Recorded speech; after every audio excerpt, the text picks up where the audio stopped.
Bonjour. Bonjour à tous. Donc, Simon Buchmann, je vais vous présenter une partie d'une étude, comme le disait Liliane, qui est en cours dont le titre est Enjeux et défis du Sud Alsace.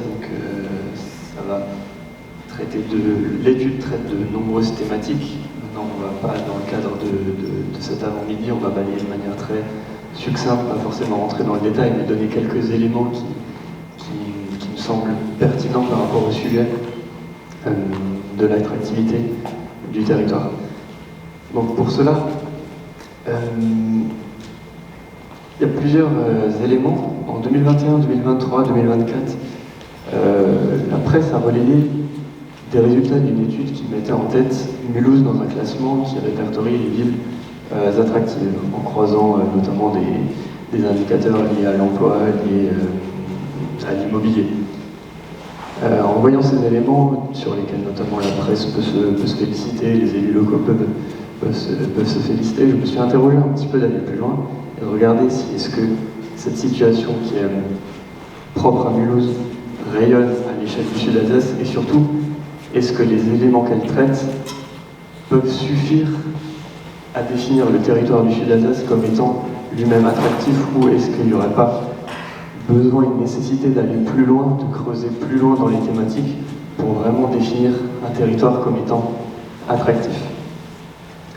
Alors pour ça, une base de compréhension à la présentation que je vais vous faire, c'est le territoire duquel je vais parler, le Sud-Alsace, tel qu'on l'a défini, c'est celui qui est représenté ici sur la carte de droite, qui représente globalement, la moitié sud du département du Haut-Rhin, de la communauté de communes de la région de Guebwiller jusqu'à Saint-Louis agglomération, en passant par les vallées de la Thur, de la Dolère et le Songau. Point important également, ce que moi j'entends dans le terme d'attractivité territoriale. Je pense que si on demandait à chacun de donner une définition de ce qu'est l'attractivité territoriale, beaucoup de définitions différentes sortiraient, beaucoup de sensibilités, suivant les sensibilités de chacun, suivant les sujets qu'on juge les plus importants ou non.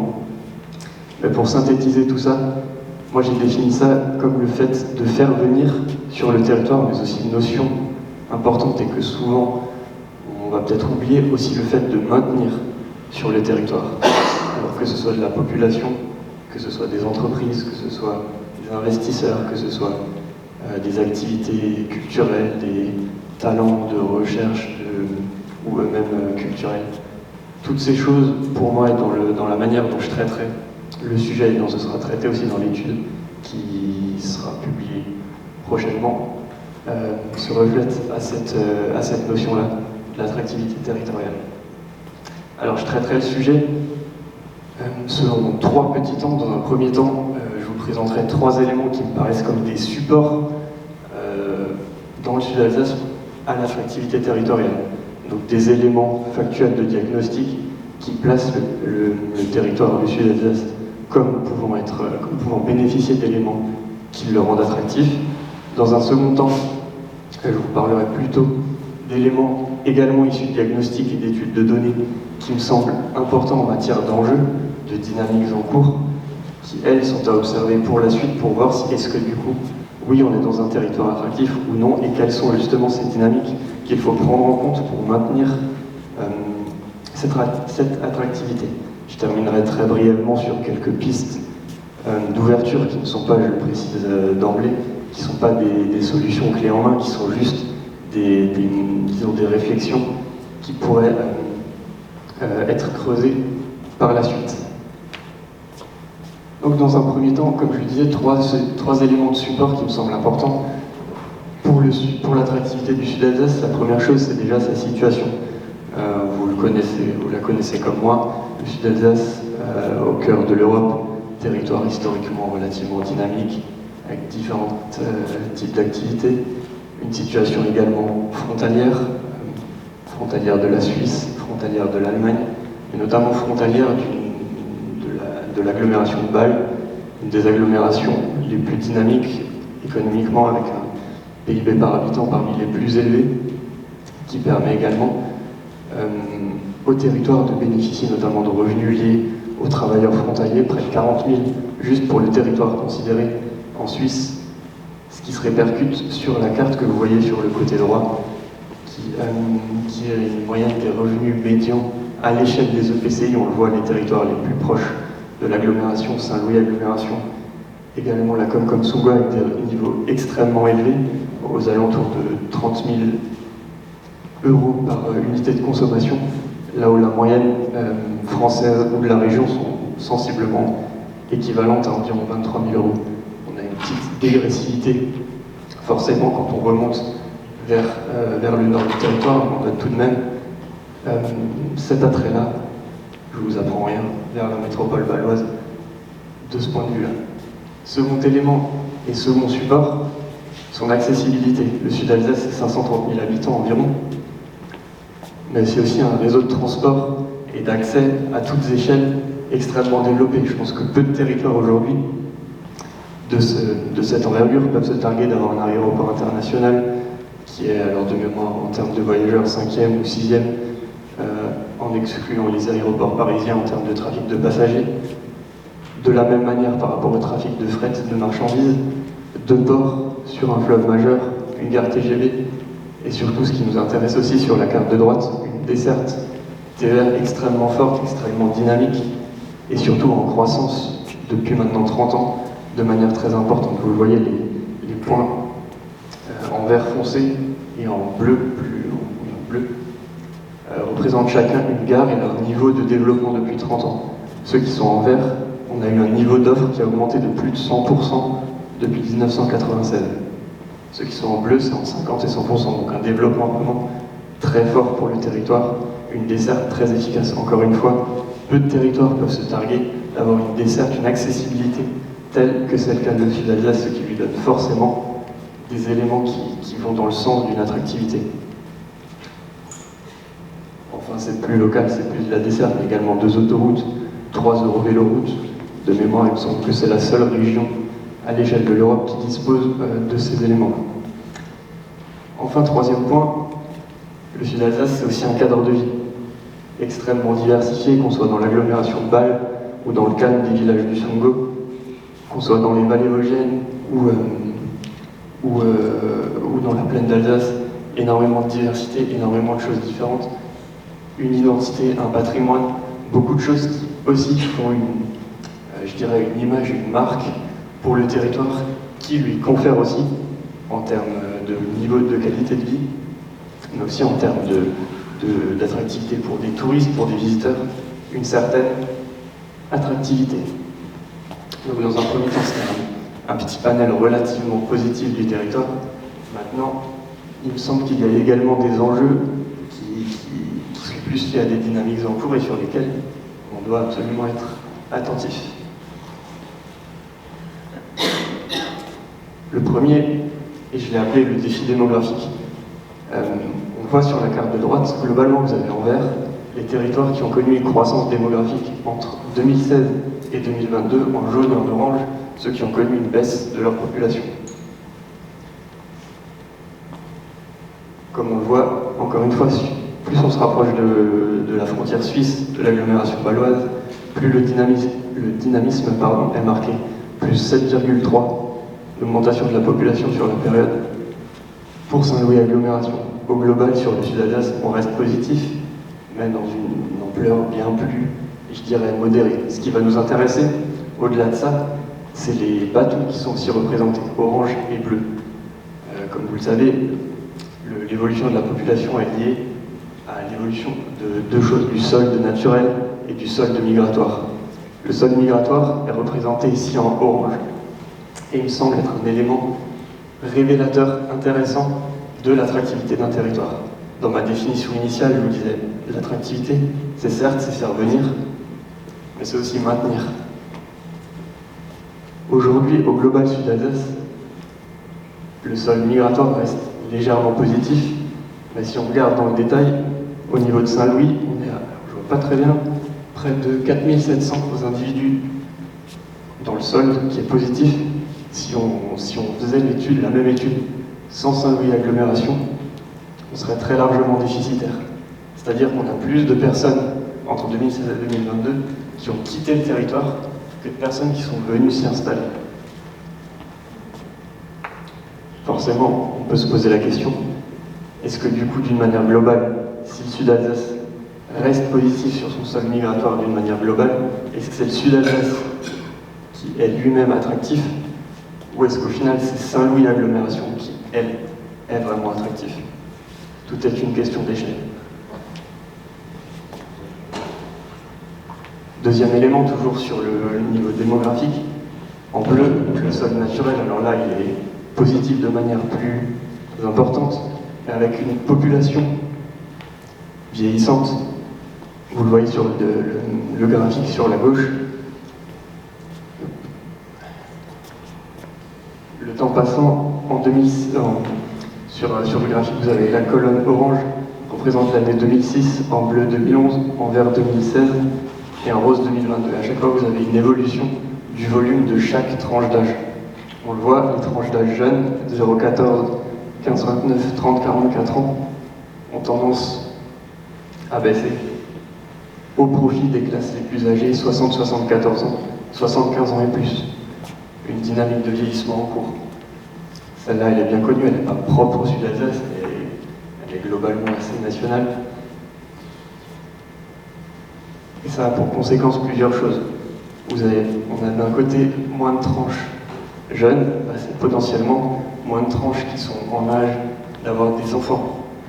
Et ça, on le voit sur la carte de droite, avec un effet qui représente l'évolution du nombre de naissances annuelles, donc domiciliées, entre 2011 et 2022.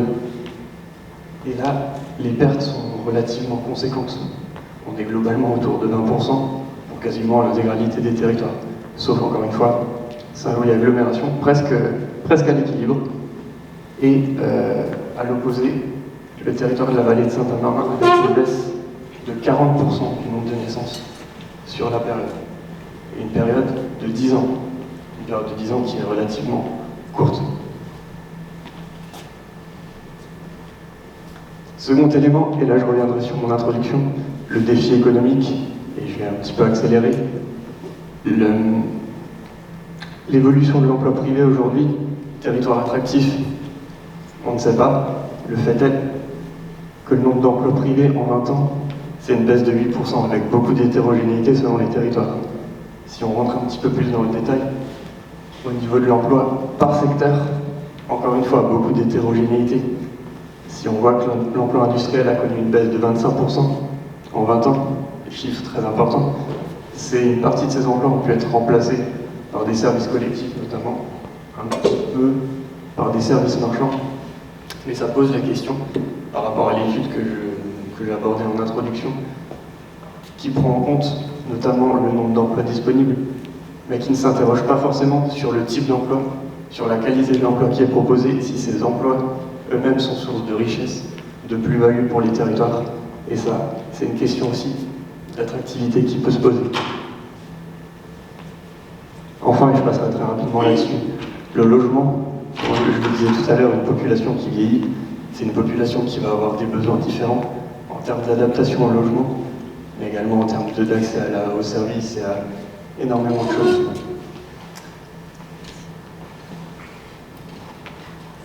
Bon, face à ce constat un petit peu plus négatif, je pense qu'il y a quand même un certain nombre de champs d'action qui restent possibles pour le Sud-Alsace, qui reste un territoire qui globalement a su, dans son histoire, faire beaucoup de choses, a su faire un petit peu d'innovation.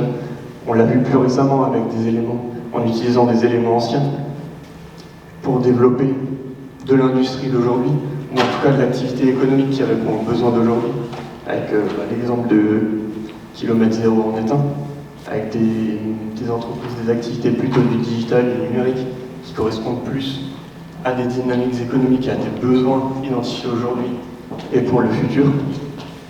En matière de transport, on a déjà un niveau, je le disais tout à l'heure, très bon. Ça ne veut pas dire qu'il est parfait, et ça ne veut pas dire qu'il est parfait et très bon partout.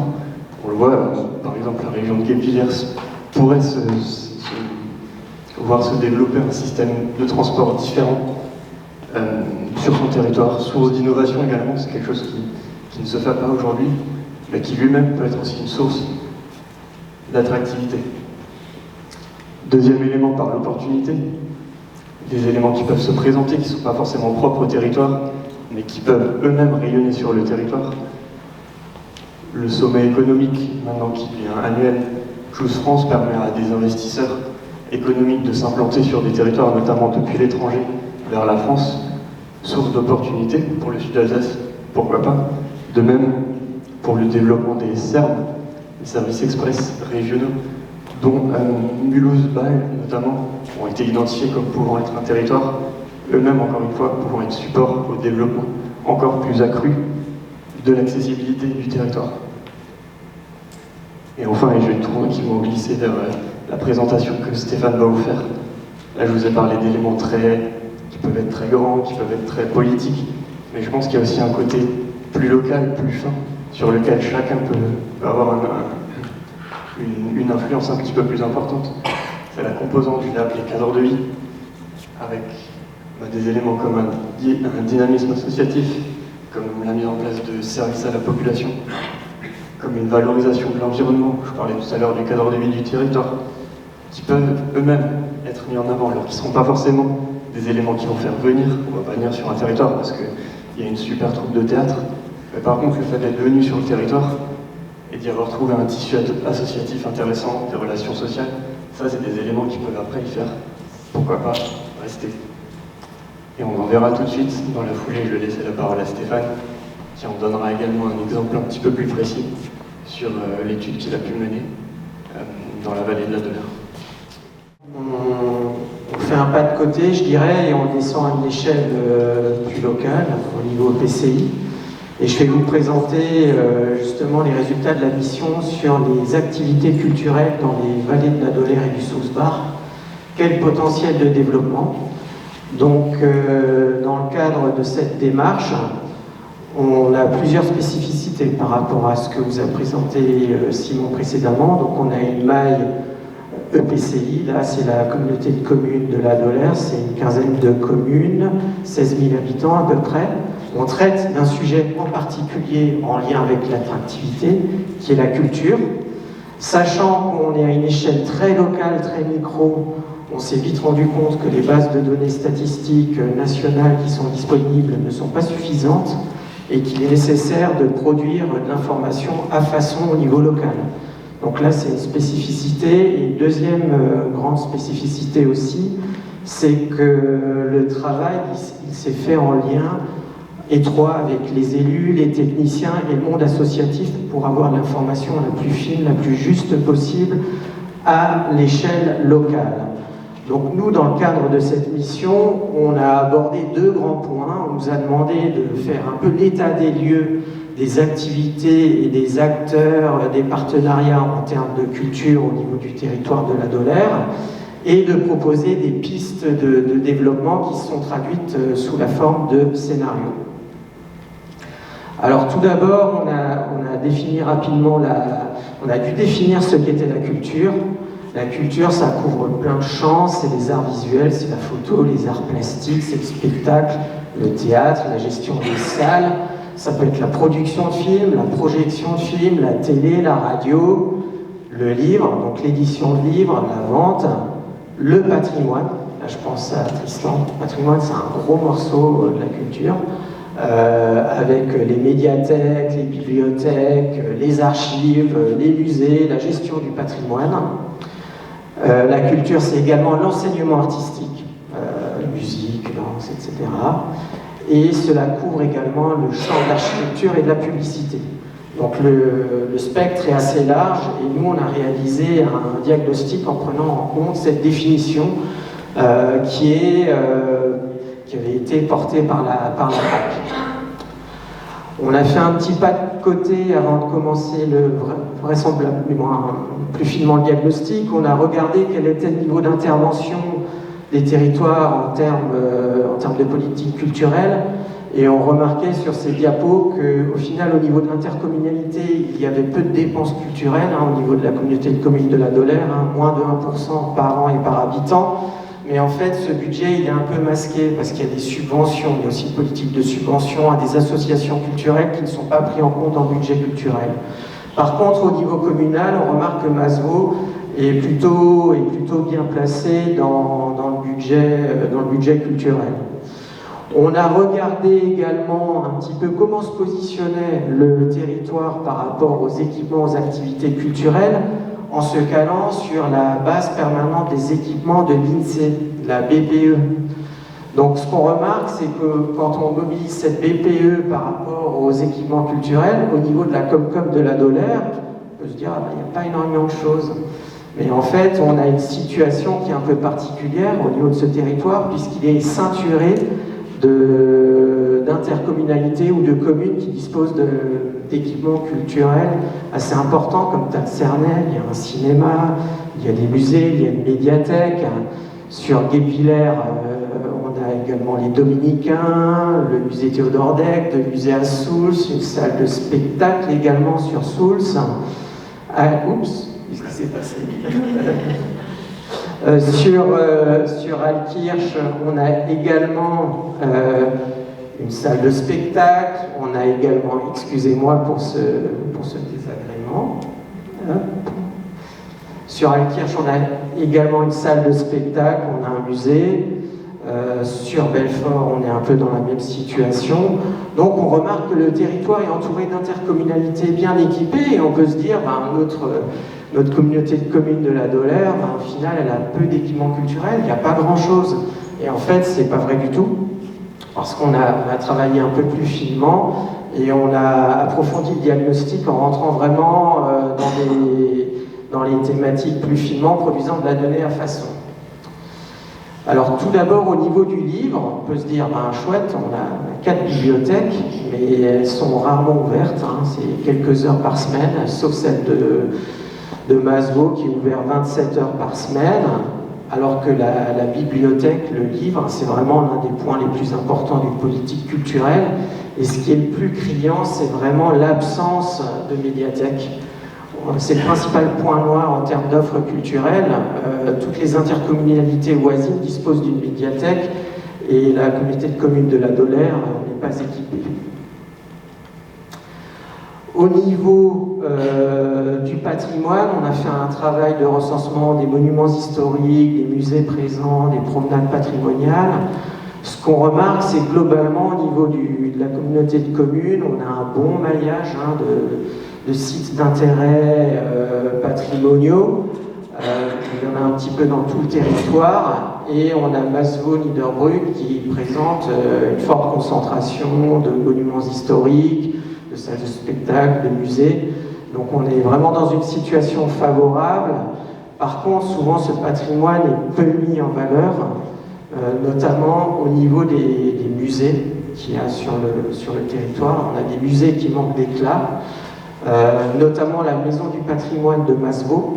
Alors pourquoi on peut dire que ça manque d'éclat? Parce qu'on a des ouvertures qui sont peu fréquentes dans l'année. C'est un musée qui est géré par une association, par des bénévoles, dont la moyenne d'âge est assez élevée. Donc il est ouvert surtout quelques jours par semaine durant l'été, lors d'événements type la nuit des musées, les journées du patrimoine. Il s'adresse plutôt à un public d'initiés. Par contre, cette association, elle a la mémoire historique du territoire. C'est-à-dire qu'elle gère notamment, elle aide à la gestion, à la conservation des archives.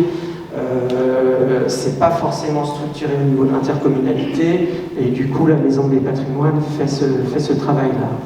On a un autre musée, c'est la Maison de la Terre à Sentheim.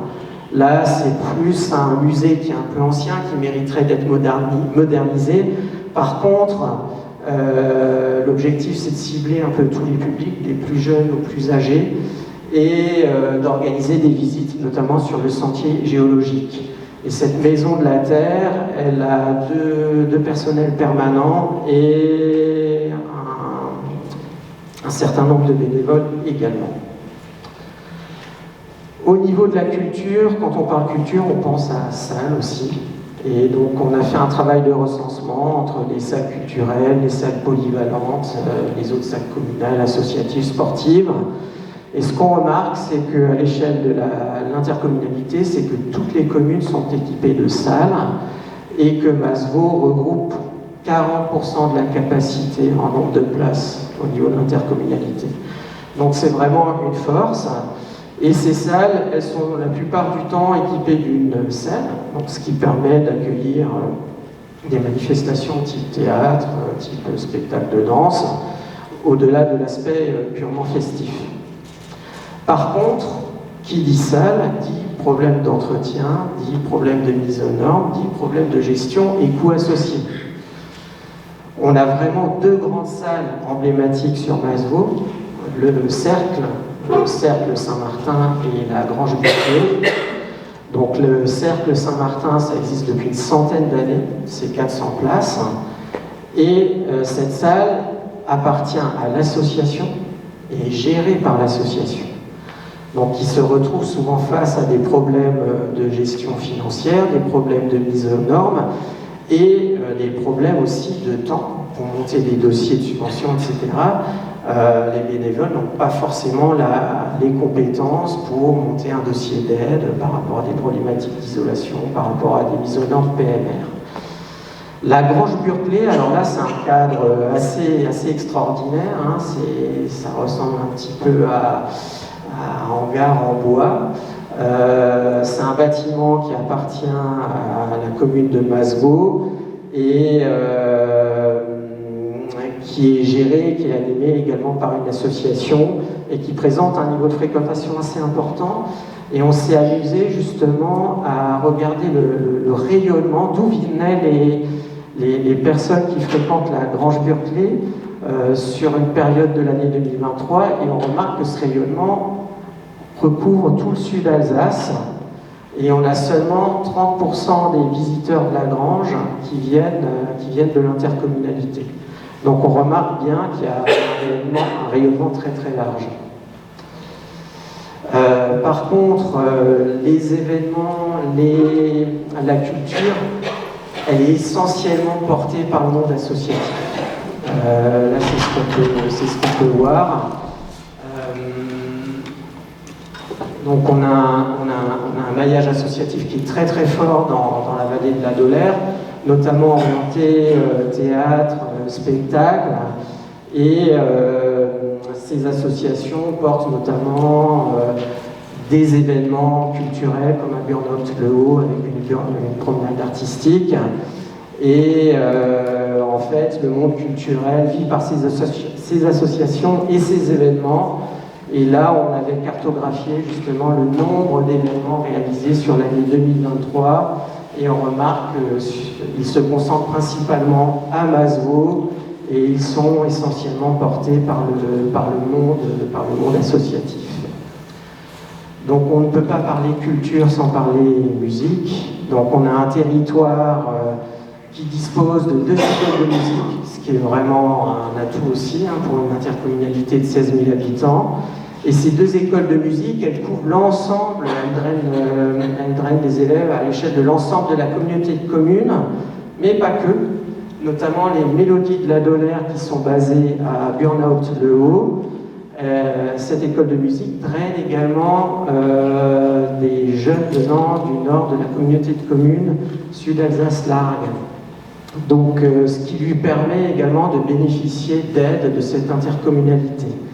À la différence de l'école de musique de Masevaux, qui a un fonctionnement purement associatif et n'a pas de subvention directe des communes ou de l'intercommunalité, ce qui pose des soucis parce que ça ne permet pas d'appeler non plus des aides de la part d'autres collectivités comme la CE1. Au niveau du diagnostic, où on a fait un petit point sur les cinémas et la télévision, donc c'est un territoire sans cinéma. Donc si vous habitez Masevaux, pour aller au cinéma, il faut aller soit à Cernay, soit à Mulhouse. Et il présentait une spécificité, c'est d'avoir une télé locale qui était active jusqu'en 2015, Télé Dolère, qui a été abandonnée et qui a été remplacée par une web télévision sur le pays Dolère. Donc au niveau du diagnostic, en quelques mots, qu'est-ce qu'on peut en retenir? C'est que globalement, on a une belle offre culturelle quand même, on a des salles, on a du patrimoine à Masevaux, on a un tissu associatif qui fait vivre en fait la culture, qui fait vivre l'attractivité du territoire. Donc on est dans quelque chose de plutôt intéressant. Par contre, des fragilités, il y en a aussi beaucoup.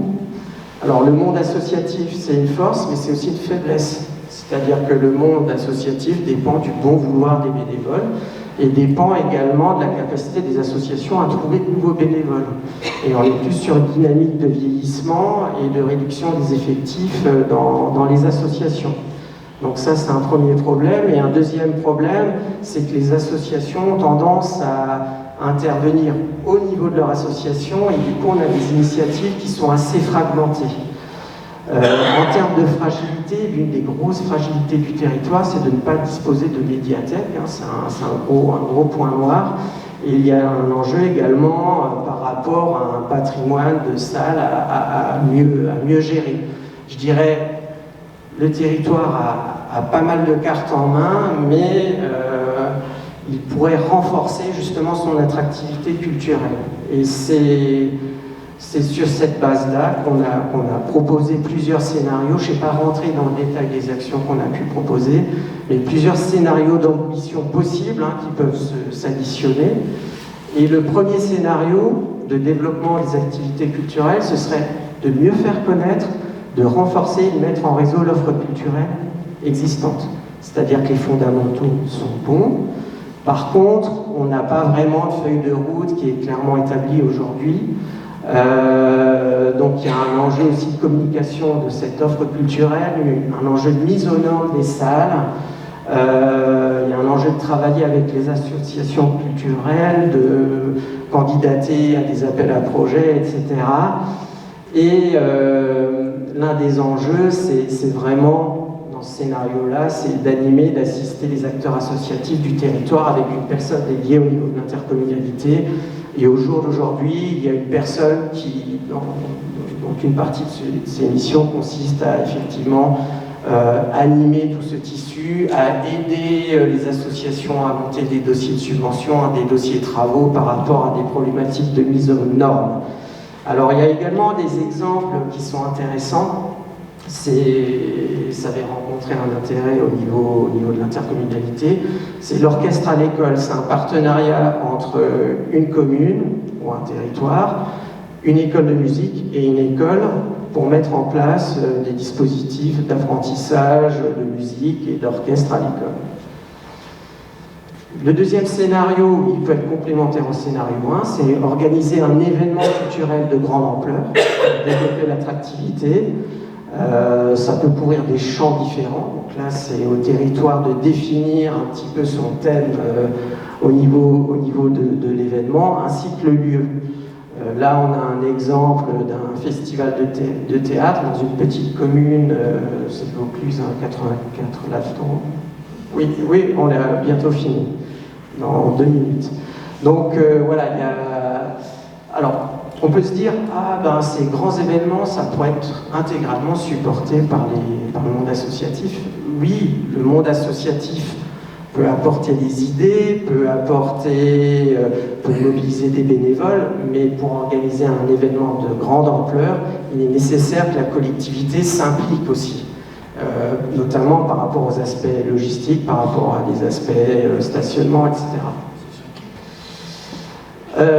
Et on avait proposé un troisième scénario qui est le plus emblématique. Donc ce serait la création d'une médiathèque qui constituerait un véritable tiers-lieu culturel, vecteur de cohésion sociale.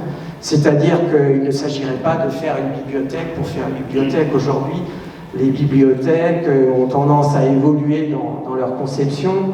Par exemple, là, on a un exemple en Isère, dans une petite commune de 8000 habitants, où la médiathèque fait office de hall d'exposition. On y retrouve un café où les locaux peuvent se retrouver avec une gestion associative, notamment au niveau du café. Donc par rapport à cette médiathèque, ce qu'on avait préconisé dans l'étude, c'était qu'il y ait une concertation avec les habitants pour bien définir le programme de cette médiathèque. Alors effectivement, il y a le livre, Mais est-ce qu'on prévoit également un hall d'exposition? Est-ce qu'on prévoit un espace café? Est-ce qu'on prévoit une petite salle de projection pour les documentaires? En fait, tous ces aspects-là doivent être questionnés au niveau local, et c'est ce qu'avait fait la commune de Lezoux dans le 63, je crois que c'est depuis Dôme, où la médiathèque intercommunale, effectivement, il y a des livres, mais pas que. Il y a du multimédia, il y a un espace café, il y a même des espaces extérieurs dans lesquels on peut se retrouver. Alors ces différents scénarios peuvent s'additionner les uns aux autres, et on avait également donné aussi une fourchette de coûts, c'est-à-dire le scénario 1, il ne coûte pas très cher, c'est du temps homme, c'est plusieurs dizaines de milliers d'euros quand même par an. Le scénario 2, tout dépend de l'ampleur du festival. Le scénario 3, là on est dans entre guillemets du hard, dans du dur, et là le budget c'est entre 1 et 2 millions d'euros hors fonctionnement. Parce que pour faire tourner une médiathèque, il faut également un certain nombre de permanents, donc ça a également des coûts. En tout cas, ces éléments-là ont été partagés avec la communauté de communes, qui a par la suite mené ces réflexions. Voilà ce qu'on peut en dire. Donc on a eu deux exemples très différents, je dirais. On a eu un exemple vraiment avec une échelle large, Sud-Alsace, qui a été présenté par Simon, et là un zoom un peu plus affiné au niveau de la culture sur un territoire donné.